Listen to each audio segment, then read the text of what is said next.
আরে নান্টু, কোথায় যাচ্ছ? এই বাজার করে বাড়ি যাচ্ছি। সেই সকাল থেকে একটা কথা বলবো বলে তোমাকেই খুঁজছিলাম। আর দেখো কি আশ্চর্য, রাস্তাতেই দেখা হয়ে গেল। ও তাই? তা কি এমন কথা? তা বলছি তোমার নাতির দিকে একটু লক্ষ্য রেখো, বুঝলা? তোমার ছেলে ফুটোর মতন কিন্তু ও অধঃপতনে যাচ্ছে।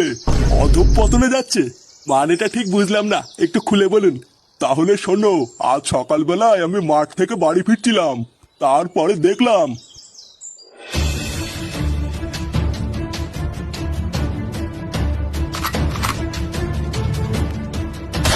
কি?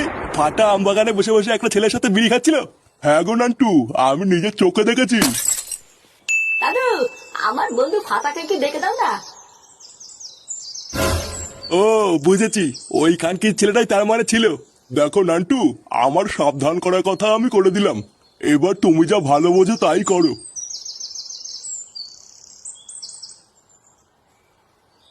তার মানে জল এত দূর আগিয়ে গেছে? দাঁড়া, এর একটা ব্যবস্থা করতে হবে।